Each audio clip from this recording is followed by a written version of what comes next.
ভদ্রলোক কি করে আমাকে বলছে সিনেমায় নেওয়া হবে? তার মানে দুষ্টু লোক। আমাকে, আমি হিরোইনের রোল করেছি, আমি রোমান্টিক সিন করেছি। বিয়ের পরে শ্বশুরমশাই বললেন, দরকার নেই, তোমার গলাটা ভালো, তুমি রেডিওর নাটক করো, তুমি সিনেমাটা করো না। কিন্তু বন্ধ হয়ে গেল সিনেমা করা। তো আমি এই সিরিয়ালটা কেন ছাড়লাম? আমি ছেড়ে দিয়ে লাভা লোলেগাঁওয়ে চলে গেলাম শিবু নন্দিতার ছবির আউটডোর করতে। তো আমার মা খুব কাঁদতেন আমার রংটা চাপা বলে। মা বলতেন যে খুব মুশকিল, এই কালো মেয়ে নিয়ে কি করে বিয়ে দেবো। Cup of chai with Orunima. A cup of chai with Orunima. A cup of chai with Orunima. A cup of chai with Orunima. A cup of chai with Orunima. Welcome back to our show A cup of চা with Arunima. আমি এই description আজকে বেশি দেব না, কেন আমি ভীষণভাবে আপ্লুত আজকে যাকে পেয়েছি আমার শোতে। মানে আমার অনেকদিন ধরে স্বপ্ন ছিল, সেই স্বপ্ন হয়তো আজকে পূরণ হচ্ছে। লিটারেলি মানে এইরকম মানুষদের সান্নিধ্যে না এলে হয়তো সেই রকম কিছু জানা যায় না। ওনাকে সবাই চেনো, সবাই জানো, আমাদের সকলের প্রিয় অনামিকা দি। এবং অনামিকা দির সাথে এর আগে আমার একটা অ্যাওয়ার্ড শোয়ে দেখা হয়েছিল, সেদিন থেকে আমি ওনাকে অনুসরণ করছি যে কবে আমার পডকাস্টে আমি পাবো। সো বেশি কথা বাড়াচ্ছি না, সোজা চলে যাই দিদির কাছে। দিদি, থ্যাংক ইউ সো মাচ। আমি জানি তোমাকে আমি অনেকবার কল করেছি এবং কল করতে করতে আজকে তুমি মানে টাইম দিয়েইছো, কিন্তু সত্যি কথা তোমার ব্যস্ততম সময় এবং সাথে কিছু আনুষঙ্গিক কাজ, তার মধ্যে থেকে তুমি টাইম দিয়েছো। আই এম সো ব্লেসড দিদি, থ্যাংক ইউ সো মাচ। সত্যিই তাই। আমি তো এই কি বলে ভাইরাল নাকি কাশি কি সর্দি, আমি পারলামই না। তারপরে দেখলাম না, সত্যি সত্যি অনেকদিন থেকে বলছে। যাই হোক, ঠিক আছে, করে দেবো। Thank you. আমারও তো ভালো লাগে না ভালো অনুষ্ঠান করতে। Thank you. মানে আমি সত্যি কথা বলতে কি, আজকে ফিল্ম ইন্ডাস্ট্রির সাথে কম বেশি করে জড়িত আছি 25 বছর। আমার তোমার অভিনয় মানে ফাটিয়ে যে দুই রকমই, মেনলি মানুষে কি একরকম চরিত্র করে যায়, কিন্তু তোমার ক্ষেত্রে কি হচ্ছে, তুমি যেরকম নেগেটিভ চরিত্র করছো তেমন পজিটিভ চরিত্র করছো প্যারালালি। এই যে দুই রকম ভাবে দুই জায়গায় সফল, সমানভাবে সফল, এটা একটা খুব কম থাকে দিদি। সো আমাদের তো দেখো, আমরা যখন খুঁজতে থাকি, ভাবতে থাকি যে আর কোন মানুষটাকে আমাকে নিয়ে এলে পরে আমিও বা কিছু শিখতে পারবো, সেই উপলক্ষ করে তোমার কাছে চলে আসা ছুটে। তো শুরু করি একটা দিয়ে। সবাই জানে তোমাকে, সবাই জানে তোমার সিনেমা গুচ্ছ, তোমার সিরিজ অফ ফিল্মস বাংলা ছবি, বাংলা ফিল্ম ইন্ডাস্ট্রিতে চারিদিকে একদম ড্যাজলিং। কিন্তু তার মধ্যেও জিজ্ঞেস করে ফেলি, কবে শুরু হয়েছিল? হ্যাঁ, কবে শুরু হয়েছিল? 74। আচ্ছা, মানে তখন আমার 17 ইয়ার্স ওল্ড। আচ্ছা। আমি হায়ার সেকেন্ডারি পাস করে স্কটিশে ফার্স্ট ইয়ারে ভর্তি হয়েছি। তখন আমাকে অফারটা দেওয়া হয়। ওখানে আমি শ্যামা, আমি নাচতাম, আচ্ছা, শ্যামা করেছিলাম। হ্যাঁ। সেখানে এক ভদ্রলোক এসে অফার দেন যে তুমি সিনেমা করবে। আচ্ছা, তার আগে আমি কখনো কোনো সিনেমা দেখিনি। আচ্ছা। তো আমি ভাবলাম এই লোকটা বদমাস, না আমাকে সিনেমা করবে কি করে বললো। কারণ সিনেমা করতে গেলে তো সুন্দরী হতে হয়। আচ্ছা, সুন্দরী মিন্স হচ্ছে ফর্সা। আচ্ছা। তখনকার তখনকার দিনের ব্যাপার ছিল তাই। তো আমার মা খুব কাঁদতেন আমার রংটা চাপা বলে। মা বলতেন যে খুব মুশকিল, এই কালো মেয়ে নিয়ে কি করে বিয়ে দেবো। ওই জন্য নাচ গান অভিনয় বলছি, লেখাপড়া সবটা উনি শেখাচ্ছিলেন, যে যাতে ভালো পাত্র পাওয়া যায়। তো সেই অর্থে এই ভদ্রলোক কি করে আমাকে বলছে সিনেমায় নেওয়া হবে, তার মানে দুষ্টু লোক। আমাকে, আমি হিরোইনের রোল করেছি, আমি রোমান্টিক সিন করেছি। বিয়ের পরে শ্বশুরমশাই বললেন, দরকার নেই, তোমার গলাটা ভালো, তুমি রেডিওর নাটক করো, তুমি সিনেমাটা করো না। কিন্তু বন্ধ হয়ে গেল সিনেমা করা। আমি তখন মনের ব্যথা তো, সেটা তো ভীষণ পেন। 5000 রেডিওর নাটক করতাম। এবং তোমরা হয়তো জানো না, দর্শক বন্ধুরা জানে, আমি সবাইকে বলেওছি এই যে বম্বে থেকে 11 জন হিরোইন এসেছিল, মুম্বার হিরোইন, বিজয়তা পন্ডিত, জুহি চাওলা, ফারহা, মন্দাকিনী, সকলে কারোর কণ্ঠস্বর একটা হানি, সব ডাবিং আমার কথা। হ্যাঁ, তুমি তো জানোই না, সবাই দেখো সত্যি কথা মানে তোমাদের কাছে পৌঁছে দেবো। মহুয়া রায়চৌধুরী, মহুয়া রায়চৌধুরী 5খানা ছবি আমার করা, অনুরাগের ছোঁয়া, অভিমান, সব মারা গেলে তো ডাবিং আমি করেছি। ও মাই গড, মানে বম্বে যত হিরোইনদের ডাবিংটা দিদি করেছে, ভাবো, see the what a talented personality. মানে তখন ওইগুলো করতে করতেই, ডাবিং করতেই একদিন এনটিওয়ান স্টুডিওতে দাঁড়িয়ে আছি, আমাকে বিজয় খেপকা বলে একজন প্রডিউসার ছিলেন, তো খুব সুন্দর দেখতে, একদম লম্বা চওড়া, ও এসে আমাকে বলছে, क्या दीदी क्या हो गया, आपकी काम नहीं करेगा क्या, এই বলেছে। তা আমি বললাম না না, এই তো ডাবিং টাবিং করছি, ঠিক আছে। তখন আমার মেয়ে 2.5 বছর বয়স। তখন আমাকে বলছে, বাংলাদেশ থেকে এসে কয়েকজন আপনার সঙ্গে একটু আলাপ করতে চায়। হঠাৎ 3 জন ভদ্রলোক এসে বললেন, দিদি নমস্কার, আমরা আইছি বাংলাদেশ থেকে, বুঝলেন, আমরা এখানে একখানা ছবি করি, সেই ছবির একটা চরিত্র দূর থেকে দীক্ষা আপনারই মনে হইল, আপনি যদি করেন তাহলে খুব ভালো হইত, দিদি করবেন এই ছবিটা, আমি এখানেই করবো। এইবার আমি চুপ করে ভাবছি কি করা যায়। আমি তখন ভাবলাম, ওনাদেরকে বললাম যে দেখুন, আমি এই ব্যাপারে একটু ভাবতে হবে, আপনাদেরকে কাল সকালে আমার বাড়িতে আসতে হবে, বাড়িতে আসবেন, আমি জানিয়ে দেবো। হলো, হা আমরা যেমন সকালবেলা 11টার মধ্যে এত মিষ্টি বাক্য নিয়ে এসছে, এসে বসেছে, আমার শ্বশুরমশাই ছিলেন লয়ার, ওখানে সব ইয়ে নিয়ে বসেছে। গিয়ে বললাম, বাবা আপনার সঙ্গে কয়েকজন লোক বাংলাদেশ থেকে এসছেন, একটু কথা বলবো। ঠিক আছে, ডাকো। আমি ডেকে দিলাম, আর আমি লুকিয়ে ঠাকুর ঘরে গিয়ে ঠাকুরকে ডাকছি, আর পাচ্ছি ঠাকুর যেন হ্যাঁ করে, যেন হ্যাঁ করে। তখন ওরা জিজ্ঞেস করেছে, তো আমার শ্বশুরমশাই বলেছেন, বাংলাদেশ যেতে হবে না তো? বলেছে, না না, আমরা সবটাই কলকাতায় করবো। বলো, আচ্ছা ঠিক আছে, কলকাতায় যখন করুন বলেছেন, আমি তো আনন্দেতে খুশিতে খুব ইয়ে, মেয়ের 2.5 বছর বয়স, আয়ের কাছে থাকে, আমার আর ভাল লাগে না, পাগল লাগে একদম। তুমি বলে দিয়েছে সিনেমা তোমাকে টানছে, তুমি বসে সিনেমাটা, থাকবে কি করে? এইবার ভাবো সিনেমাটা কি ভাবে হলো, উনি তো বলে দিলেন। এইবার উনি শুধু বললেন যে চরিত্রটা, তাতে আপনাকে একটু মানে একটু ভারী হতে হবে। আমি নাচটা বলে না, আমার চিনতে পারে না, আগে রোগা ছিলাম আমি। তখন ওই চিরঞ্জিতকে ফোন করে আমি বললাম যে, কি করি বলো তো, আমি এরকম ছবি পেয়েছি। চিরঞ্জিত হিরো, ও তখন বললো যে, দিনের বেলা ফেনা ভাত খাও, খেয়ে ঘুমো, আর রাত্রিবেলা পান্তা ভাত খাও, পান্তা ভাত খেয়ে ঘুমো, আর তোমাকে বেড বাঁধতে বলেছে, এক্সারসাইজ করতে বলেছে, সিজার বেবি, তুমি এগুলো সব বন্ধ করে দাও, দিয়ে মোটা সোটা হয়ে যাও। আমার মনে হয় অনামিকা, তুমি ক্যারেক্টার রোলে একটা জায়গা পাবে বাংলায়, তুমি সব হিরোইন টিরোইন ভুলে যাও তো। এবং সত্যি সত্যি 1-1.5 মাসে আমার একদম এরকম 4টা মুখ ছিল, মানুষ বেশ গালটাল গুলো ভরাট হলো, হলো, পেটটাও মনে হচ্ছে বেশ বড় বড় হয়ে গেছে, হলো, ঠিক আছে, দেখে খুব খুশি ওনারা। ছবি আরম্ভ হলো, সেই ছবি ইতিহাস তৈরি করলো। বলো তো কি ছবি?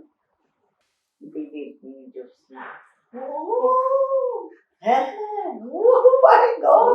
বেদের মেয়ে জ্যোৎস্না, ওর জন্য ওরা খুঁজে যাচ্ছে, আমার জীবনের সেকেন্ড ইনিংস বলতে পারো শুরু হয়ে গেল।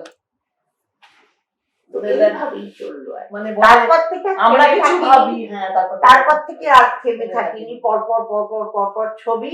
এবং 2000 সালে শ্বশুরবাড়ি জিন্দাবাদের সময়ও প্রচন্ড অশান্তি। হেমা মালিনী যে চরিত্র করেছে সেই চরিত্র তোমরা অনামিকা সাহাকে নিচ্ছ, ও সেই গ্লামার কোথায়? হেমা এসব মালিনী কথাবার্তা হচ্ছে। করেছে, হ্যাঁ। সারা ইন্ডাস্ট্রি একদিকে, আর হরনাথ চক্রবর্তী আর বুম্বা বলেছিল যে অ্যাক্টিং জানে, অ্যাক্টিং দিয়ে যদি দর্শককে মাতিয়ে রাখতে পারে সেটা আসল না, সেই হচ্ছে আসল অভিনেত্রী। তো আমরা যাকে ঠিক করেছি তাকেই নেব, আপনারা মাথা ঘামাবেন না, আমাদের ছবি স্টপ করলে করবে, কারণ ওটাই ছিল বেদবাসীর প্রথম ছবি। বাবা দিদি মানে নমস্কার। কিভাবে ডেস্টিন, তোমার চেষ্টা, তোমার ট্যালেন্ট কিভাবে কোথা থেকে নিয়ে আসছে আমি শুনছি, আর আপ্লুত হচ্ছি। মানে দর্শক বন্ধুরা, একটা জীবনের কাহিনী এইভাবেও যে শোনা যায়, এইভাবে চায়ের আড্ডায়, মানে কোনো এতে কোনো স্ক্রিপ্ট নেই। আমাদের অনুষ্ঠানে সত্যি কথা কোনো স্ক্রিপ্ট থাকে না, আমরা এককভাবে শুধু আমার চেষ্টা থাকে যে মানুষ মোটিভেট হচ্ছে কিভাবে, যে এত কষ্ট লড়াই ডেস্টিনি করে এত আজকে এইরকম একজন সুপারস্টার, মানে কিংবদন্তি অনামিকা সাহা।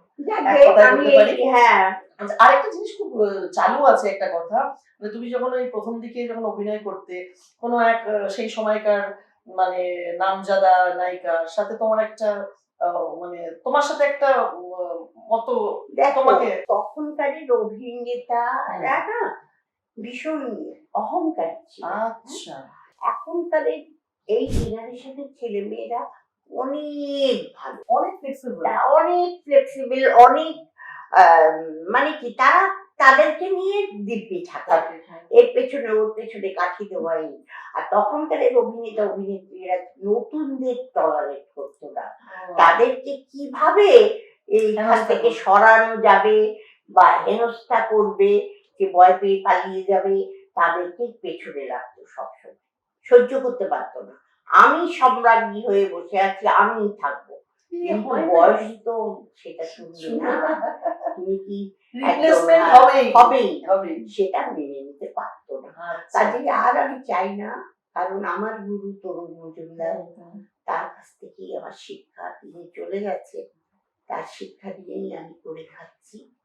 তো একবার আমি ইমোশনালি বলেছিলাম যে তখনকারের অভিনেত্রীদের ব্যবহার কিরকম, সবার নয়, বেলুদির মানে ভীষণ ভালো মিশতেন সকলের সঙ্গে, সুপ্রিয়া চৌধুরী, আবার অপর্ণা সেন, তারকে নিয়েই তিনি ইয়ে থাকতেন, মধ্যে থাকতেন। আবার কোথায় কখন কিভাবে স্বরলিপি নাটক আমি করেছিলাম বিশ্বরূপা থিয়েটারে, উনি 10 দিন আমাকে দিয়ে ওনার চরিত্র অভিনয় করাতেন, যেহেতু আমি থিয়েটারে দেখি, আর উনি ওই লাস্ট সিনে বসে বসে ওটা দেখতে দেখতে বলতে তুই করতো, আমি দেখবো ওটা, এটাও আরেকটা চরিত্র এরকম। হ্যাঁ, তো করেছেন, কিন্তু উনি ওনাকে নিয়ে উনি এতই ট্যালেন্টেড যে উনি যেমন ভালো ছবি দিয়েছেন, ভালো একটা থিয়েটার করেছেন, তো সেটা সুপার ডুপার এরকম উনি সাথে কাছে থাকতেন। কিন্তু বেশিরভাগই যারা সাধারণ ঘর থেকে, সাধারণ জীবন থেকে যারা এসছেন, তাদের মধ্যে আমি যে কজনের সঙ্গে মিশেছি, আমি দেখেছি তারা সহ্য মেনে নিতে পারে না। নতুন কেউ এসছে, একটু ভালো করছে, শুনলো, সহ্য করতে পারছে, ডিরেক্টর বললো যে এরকম, বাবা তো নতুন নেই, তো পেছনে খচিয়ে দিল। সৌমিত্র চ্যাটার্জি যেমন ছিল, উনি কিন্তু এমনি খারাপ লোক নয়, কিন্তু উনি পেছনে লাগতেন, যেমন পেছনে লেগে বললেন, সন্ধ্যা আর কি তরুণ মজুমদার তো পেয়ে গেছে, এই যে ছবি, গাছে উঠতে পারি, লাফাতে পারি, বাঙাল কথা বলতে পারি, বিভিন্ন ভাষা বলতে পারি, তুমি যে সব রোলে ছিলে না, সেই রোলে এসে গেছে তরুণ মজুমদারের কাছে। ওনার যে বুকটা ফেটে যাচ্ছে, ওনাকে জায়গা ছাড়তে হবে। তাহলে দিদি এত এত দূর যাত্রা, 400টা ছবি, নানান ওঠা পড়া, এত তুমুল সাকসেস, এর মধ্যেই যে এত বছরের সেদিনের টলিউড আর আজকের টলিউড, তোমার তোমার মানে কথায় কিরকম, কি বলবে তুমি? দেখো, বলার তো অনেক কিছু আছে। সেদিনের টলিউড একরকম ছিল, একরকম পরিবেশ ছিল, একরকম লোকজন ছিল, একরকমের ছবি হতো, একরকমের ডিসিপ্লিন ছিল, তখন অন্যরকম ছিল। আর এখন যেটা হয়েছে, স্টুডিওগুলো তো নেই, সব সিরিয়াল হয়, ছবি হয়ই না। তবে আবার একটা বাসনা ছিল যে আমি উম, উম, মানে প্রত্যেকটা পরিচালকের সঙ্গেই কাজ করেছি, বেশিরভাগ হিট হরনাথ চক্রবর্তী, স্বপন সাহা, অনুপ সেনগুপ্ত, এই তিনজনে। তো আমি মানে সেরকম পরিচালক যারা এখন নতুনদের মধ্যে এসছে, এরা কেউ আমাদের ডাকে না, চেনেও কিনা আমি জানি না। সৃজিতকে একদিন বলেছিলাম, সৃজিত ওরা তো চেনই না আমাদের। হ্যাঁ, তো যাই হোক, কৌশিক বাবু ছি ছি ছি ছি ছি দিদি, কি সব আমাদের সৌভাগ্য, আমরা নিতে পারি না। যাই হোক, এখন অন্যরকম হয়ে গেছে। কিন্তু আমার একটা আফসোস ছিল যে উইন্ডোজ, শিবপ্রসাদ নন্দিতা, ওরা খুব ভালো ভালো ছবি দর্শককে দেয়, উপহার দেয়। প্রত্যেকটা ছবি, প্রথম ছবি থেকে ওদের ছবিগুলো দেখলেই মন ভরে যায়, বুক ভরে যায়, এবং কেন জানি না ভীষণ ডিসিপ্লিন মনে হয়। তো ওরা আমাকে ডাকে প্রিমিয়ারে, আমি যাইও, কিন্তু ভেতরে ভেতরে ভাবি আমাকে ওরা একটা রোল কোনদিন দেয় না, আমাকে কোনদিন একটা ডাকলো না। 25 বছর ধরে ভেবে আজকে আমার সেই স্বপ্ন পূর্ণ হলো। আমি ভানুপ্রিয়ার ভূতের হোটেলে প্রথম কাজ করলাম, শিবপ্রসাদ নন্দিতার উইন্ডোজের ঘরে, কিন্তু ওদের ডিরেকশনে নয়, অরিত্র ভট্টাচার্য ও ওর ডিরেকশনে। তারপরেই মনে হলো শিবু নন্দিতার ডিরেকশনে আমি কবে করবো, সেটা আর হয় না, সেটা আর হয় না। ও মা, ঈশ্বর ওই যে করে বসে আছেন, উনি এসেছিলেন। এই আমি ছবি করেছি ফুলপিসি এডওয়ার্ড, এই মে মাসে রিলিজ। এই বছর, এই বছর, এই তো 1 মাস 2 মাস বাদে, এই কাল এই গত সপ্তাহে ইয়ে করে করলো, পোস্টার লঞ্চ করলো। তো ভরিয়ে দিয়েছে তো ইউটিউব আর বন্ধুরা, ওয়েট করো, ছবি আসছে। ফুলপিসি এডওয়ার্ড, এই যে বিন্দু মাসি দেখেছো ঘাতকে, এইবার দেখবে আর একটা ফুলপিসি এডওয়ার্ড, সারাক্ষণ হুইল চেয়ারে, নো মেকআপ, নো কিছু, নো, একদম একটা অন্য চরিত্র এবং অন্য গল্প। আগেকার রাজরাজারা, আমরা মহিষাদল রাজবাড়িতে শুটিং করেছি 14 দিন। আগেকার রাজরাজারা কি অত্যাচারিত ছিল, তাদের বিরুদ্ধে 3-4 করে বিয়ে করতো, বাইরে রাখতো, এরকম 7 জন মহিলা মিলে কি করলো ছবিটায়। নারী জাগরণের দিন এসে আছে, নারীরা জেগে উঠেছে, সেই ছবি, জাগরণের ছবি। কাজেই যারা মহিলারা আছো দর্শক বন্ধু এবং ছেলেদের তো অবশ্যই বলছি যে এখন কিন্তু আর এইটা ভাবলে চলবে না। আমাদের সময় যেমন, আমার লম্বা চুল ছিল, ট্রামে উঠতে গেছি তো বিনুনিটা আটকে গেছে, ইয়েগুলো থাকে রড গুলো। তো আমার বর হলো পরে, সে বলল কেটে ফেলো না চুলগুলো, তুই অতখানি লম্বা চুল দেখে কি হবে। আমি বললাম বাবা এইটুকু অসুবিধে করছে। তারপরে বিয়ের পরে ভাবলাম যা, সবাই চাকরিও চায় না, কেটে দিলাম গজ গজ করে। এত বাধ্য লোক ছিলাম আমরা, কিন্তু নয়, সবকিছুতে নয়, সেটা কিন্তু পরবর্তী ক্ষেত্রে বুঝতে পারলাম। কাজেই সবাইকে আমি বলি যে চা, এ কাপ অফ অরুণিমা, হ্যাঁ, এই যে ও যে এই যে অনুষ্ঠানটা করছে, আমি খুব খুশি হয়েছি এবং আপনারাও খুশি হবেন। আপনারা আমার সমস্ত ইন্টারভিউ গুলো দেখেন এবং আমি দেখি কমেন্টস গুলো, আমার খুব ভালো লাগে। আমি ওই রাজনীতিতে যাইনি বলে আমার মেয়ে কি বলেছে সেটা নিয়ে বিশাল ব্যাপার, আপনারা আমাকে অ্যাপ্রিসিয়েট করেছেন। কিন্তু আমি এটাই বলবো যে যে কদিন আপনারা আবার সঙ্গে আপনাদের কাছে আসতে পারবো, একটাই কথা বলবো, আপনাদের ভালোবাসাই হচ্ছে আসল। গ্রামে গঞ্জে যখন আমি অনুষ্ঠান করি, 20,000 25,000 দর্শক, তারা আজ থেকে 20 বছর আগে একটা ছবির ডায়লগ আমি বলি যে আমি একটা সেন্টেন্স বলবো, তোমরা বলে দেবে সেটা কোন ছবি। আমার একটা সেন্টেন্স শেষ হয় না, শুধু আমি ধরতেইটা বলি কত টাকা চাই, 5,000 10,000 20,000, ব্যাস বলে দেয় হই হই করে। একটা কথা যেটা রিসেন্টলি ঘটে গেল দিদি, এটাই যেতে যেতে একটা মানে সবার মন আমাদের এখনো ইয়ে হয়ে আছে, রাহুল অরুণোদয় ব্যানার্জি চলে যাওয়াটা, এটা মানে এখনো কি মানতে পারছি আমরা? না, ওটা মানা মানা সম্ভব নয়। মানুষ রোগে ভোগে আলাদা অন্য কিছু হয়, আমাদের হাত থাকে না, কিন্তু যেখানে মানুষটা এন্টারটেনমেন্ট করেছে এত বছর ধরে, মানে কি বলবো আমি আর, কিছু তুমি বলার কি বলবে মানে? আমি জানি না, আমি আবার একটু ওই অ্যাস্ট্রোলজি খুব একটু ঘাটি টাটি এইসব। তো আমার মনে হয় জন্ম মৃত্যু বিয়ে, আমার মা বলতেন 3 বিধাতা নিয়ে।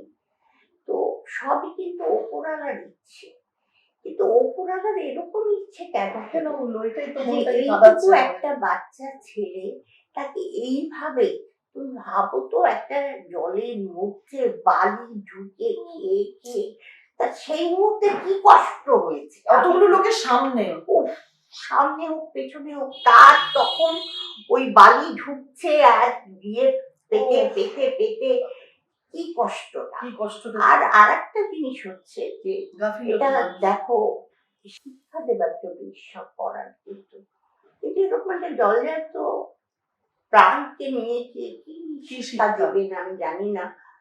যে এই যে আমরা যেখানে সেখানে যেভাবে হোক আমরা আউটডোরে চলে যাই, আমি না রে যাবো না, অত জলে নামবো না, যার ফট করে চলে যাবে। ধরো আমারও হয়েছে, পুকুরে নেমে মাছ ধরছি, এরকম একটা শখ হয়েছিল কিছুদিন আগে। আমি বেশি দূরে যাইনি, আমি বললাম না, এখন যদি আমি সাঁতার কাটতে না পারি মুশকিল হয়ে যাবে, তবে শাড়ি পরে সাঁতার কাটা খুব জড়িয়ে যায়। তো বলি, কোনো একটা লোক নেই দাঁড়িয়ে আছে যে দিদি যদি জলে পড়ে যায় কি হবে দেখা যাবে, প্রিকশন নেয় না। এখনকার হয়েছে, আসো ছাপ মেরে দাও, যেটুকু বলেছি করো করো, না করো না করো, না চলে যাও। এই যে এইটাকে বন্ধ করতে হবে, এবং মানুষের যে জীবন মূল্যবান দিদি, আজকে মানে আমরা তো হারালাম একজন, একটা শিশু তার বাবাকে হারালো। সব থেকে বোঝা কি জানো, যে আমি ভীষণ। রাহুল প্রিয়াঙ্কা আমার মেয়ে অনুপ সেনগুপ্তর একটা ছবিতে আমরা ও আমার জামাইয়ের পাঠ করেছিল। কিছুদিন আগে ওর সঙ্গে আমার কোথায় একটা দেখা হলো, তো আমাকে বললো, আমার পডকাস্ট দেখছো? হ্যাঁ হ্যাঁ হ্যাঁ, ভালো ভালো, বেশ ভালো হচ্ছে, তোমাকেও ডাকবো। তো এই যে সেই মুহূর্তটা, সেই বলার ইয়েটা, উমা শুটিং করতে গিয়ে এরকম ভাবে মারা গেল, তাহলে এরপরে শুটিং করতে যাওয়া মানে কত কি হতে পারে, মানে ভাবনা চিন্তার বাইরে যে এরকম একটা মানুষ, মানে আমাদের তরফ থেকে আর ওনার শান্তি নেই, কোনো কিছু নেই। জানো আমি এই সিরিয়ালটা কেন ছাড়লাম, আমি ছেড়ে দিয়ে লাভা লোলেগাঁওয়ে চলে গেলাম শিবু নন্দিতার ছবির আউটডোর করতে।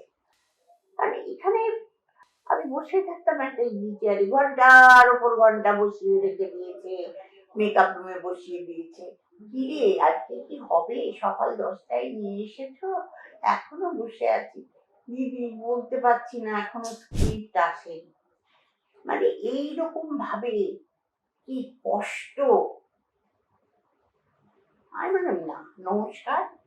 আর তারপর ভালো সিরিয়াল কোথায়, দেখো কদিন সিরিয়াল হতো, এত কি দরকার ছিল যে তাদেরকে জলে নামতে হবে, জলের পাড়েও হয়ে যেতে পারতো জিনিসটা আজকে না নিয়ে। হ্যাঁ, লীলা গাঙ্গুলির একটা ছবি সিরিয়াল আমি কাজ করতে গেছিলাম, সিরিয়ালটা কি হয়ে গেল, এই ডিরেক্টর আজকে গিয়ে ফ্লোরে দেখি একজন, কালকে গিয়ে দেখি আর একজন, ডিরেক্টর বদলাচ্ছে, যখন তখন যাকে কি বাদ দিয়ে দিচ্ছে, যা খুশি ওনার করছে, যা ওনার মনে হয় তাই করেনি লীনা গাঙ্গুলি। উনি যদি বলেন শুটিং চলবে ডে নাইট, তাই চলবে। তাহলে আজকে এই তুমি চিন্তাটা তোমার শিখতে মানুষের জীবন নিয়ে এভাবে আর কিছু বলার নেই। আমাদের একটা বিগ লস, মানে আমাদের লস, তার পরিবারের লস। সব তার থেকে বড় কথা তুমি ভাবো তো, সন্তান, 13 বছরের সকল ছেলেটি। ঈশ্বর শক্তি দিক, আর কি মানে আমরা তো এইটুকুই করতে পারি, আর তো আমাদের হাতে কিছু না, নেই। প্রিয়াঙ্কার জন্য আমার কষ্ট লাগে। আমি কিছুদিন আগে রাজপুর বিপত্তারিণী চণ্ডীবাড়ি গিয়েছিলাম, বেশ 2-3 কি 4 বছর আগে। মানে ওদের রাহুল ফিরে আসার পর আগে তো দেখি ওর মা, প্রিয়াঙ্কার মা শপথকে নিয়ে ওখানে এসছে, পেছন দিক থেকে আমাকে ধরেছে জড়িয়ে, মা তুমিও এখানে আসো? আর বললাম হ্যাঁ। বলেই দেখো দেখো আমার ছেলে শপথ। হ্যাঁ, তখন ওর 10, মানে 3 বছর আগে, 10 বছর বয়স হলো দিদি। সেই ছবিটা আমার মনে পড়ছিল। মধ্যে আসছে। আজকে এই কিছুদিন ওরা কিন্তু আলাদা ছিল, ওই আবার ছেলেকে নিয়েই মা চলেছে, আবার একেবারেই আলাদা। এখন পুরো ওই ছেলেটির দায়িত্ব ওকে সারা জীবন বহন করতে হবে। মানে আমরা হয়তো হেল্পলেস ফিল করছি কিছু। মানে আশ্চর্য ঘটনা, প্রিয়াঙ্কার চোখে জল নেই বলে একজন কমেন্টে লিখেছে, এ কি ওই প্রিয়াঙ্কা রাহুল ব্যানার্জির স্ত্রী, তার চোখে জল নেই, উনি একটু মানে মানুষ এখন কি বলতো দিদি, মানে সোশ্যাল মিডিয়ার এই নোংরামিটা মানে এরকম জাজমেন্টাল হয়ে গেছে, immediately বন্ধ করা উচিত। ইমিডিয়েটলি। সত্যি কথা, কিছু কিছু অ্যাপস আমার মনে হয় উঠে যাওয়া উচিত, কিছু কিছু অ্যাপস উঠে যাবে, কিছু কিছু এই যে রিল বানিয়ে আজকাল ওটাকে ব্যান করা উচিত। একদম একদম মানুষের ইমোশনের কোনো ভ্যালু দিচ্ছে না, যা নয় তাই বলছে। মানে কারো কিছু হারিয়ে গেল, কারোর দুনিয়া উজড়ে গেল, তোমরা এখন কমেন্টস করছো। লিটারালি যারা মানে সোশ্যাল মিডিয়ায় সংযত হয়ে যায় মানুষজন, আর একটু মানবিক হন। আর কি, আর কিছু বলার নেই। আজকে অনুষ্ঠান এখানেই শেষ করছি। সবাই ভালো থাকুন। এডিটিং নেই কোনো গল্পের মাঝে, শুনে নাও তুমিও লাগবে কাজে, বাঁচার অনুপ্রেরণা। A cup of chai with Orunima, a cup of chai with Orunima, a cup of chai with Orunima, a cup of chai with Orunima. A cup of cha with Orunima.